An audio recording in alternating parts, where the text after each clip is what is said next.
Untuk Tauhid tahun 4 hari ini, Ustazah akan sambung lagi untuk tajuk sifat wajib bagi Allah, 20 sifat wajib bagi Allah. Kita dah sampai untuk sifat yang ke-14. Hari ini kita nak habiskan hingga sifat yang ke-20. Okey.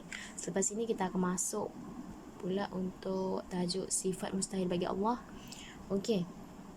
Ustazah harap anak-anak dalam keadaan sihat, dalam keadaan yang baik, supaya kita boleh sambung lagi PDPR kita untuk menuntut ilmu kerana Allah.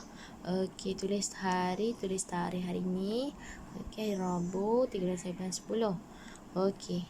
Tajuk hari ni kaunuhu. Kita nak belajar kaunuhu qadiran, kaunuhu muridan dan awalnya mestilah kaunuhu. Okey, hari tu kita belajar qudrah, aliman, kan hari kita ada tambahan kaunuhu.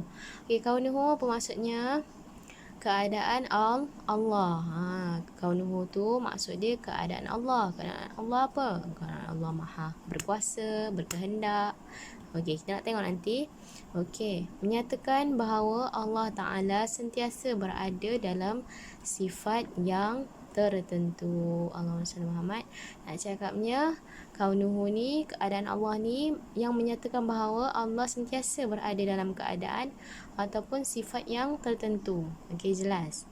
Okey, seterusnya kita nak pergi yang pertama, sifat yang ke-14, kaunuhu qadiran. Okey, kaunuhu qadiran bermaksud keadaan Allah yang Maha berkuasa mengadakan dan menidakkan sesuatu. Allah itu Maha berkuasa, sama ada ia nak ada benda tu atau nak tiada sesuatu tu. Okey, berkuasanya Allah, dan mustahil juga bagi Allah bersifat lemah. Itu mustahil bagi Allah. Okey, jelas. Okey, seterusnya kaunuhu muridan, keadaan Allah yang berkehendak mengadakan dan menidakkan sesuatu. Allah itu kalau nak apa-apa boleh je. Okey, nak adakan sesuatu boleh, nak tak adakan sesuatu kan pun boleh. Berkehendak. Keadaan Allah itu Maha berkehendak, dan mustahil Allah melakukan kerana terpaksa. Tak ada siapa-siapa pun yang memaksa Allah untuk menciptakan atau membinasakan sesiapa atau apa-apa jua. Okey, jelas.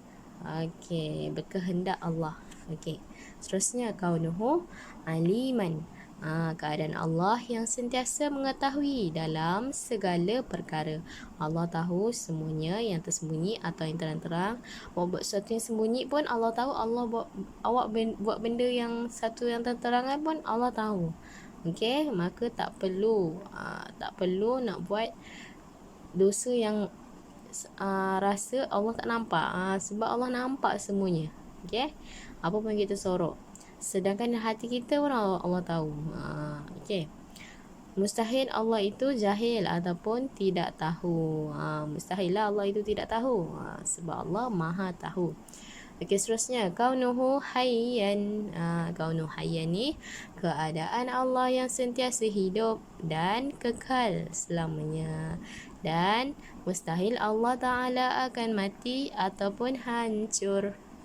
Mustahil Allah itu keadaannya mati ataupun hancur. Sebab apa? Allah Subhanahu Wa Ta'ala ini sentiasa hidup. Okey, seterusnya kaunuhu sami'an. Kaunuhu sami'an ni keadaan Allah yang sentiasa mendengar segala percakapan makhluknya. Macam lagu pula kan.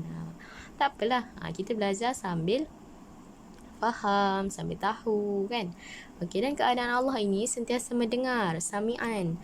Okey, dan segala apa jua yang percakapan makhluk-makhluknya, apa jua. Dan mustahil Allah Ta'ala bersifat peka. Mustahil lah Allah itu bersifat peka. Sebab apa? Allah Subhanahu Ta'ala ini Maha mendengar. Okey, seterusnya kaunuhu basiran. Kaunuhu basiran ni apa maksudnya? Keadaan Allah yang sentiasa melihat apa yang dilakukan oleh makhluknya, sama ada yang terang ataupun yang tersembunyi. Apapun yang terang ataupun yang tersembunyi, Allah itu nampak dan tahu. Maha melihat, sentiasa melihat. Bukanlah mata Allah itu banyak, tetapi berkuasanya Allah sehingga boleh melihat segala-galanya. Allah itu tidak ada mata macam kita. Mata itu sifat makhluk. Okey. Mustahil Allah Ta'ala bersifat buta. Okey. Seterusnya, kaunuhu mutakalliman, keadaan Allah yang sentiasa berkata-kata melalui perantaraan atau secara langsung. Dan Allah itu sentiasa berkata-kata melalui perantaraan malaikat ataupun secara langsung kepada Nabi dan Rasul. Okey, jelas. Ada satu Nabi yang dapat bercakap terus. Antaranya ialah Nabi Musa, kan? Dapat bercakap terus dengan Allah masa dekat bukit tu, kan? Okey.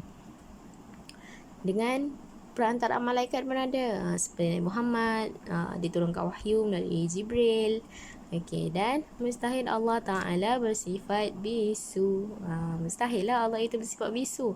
Sebab Allah SWT maha berkata-kata. Contoh kata-kata Allah ialah Al-Quranul Karim. Okey, sampai sini sahaja untuk sifat kaunuhu, sifat keadaan Allah. Keadaan Allah maha berkuasa, berkehendak, mengetahui, hidup, mendengar, melihat dan berkata-kata.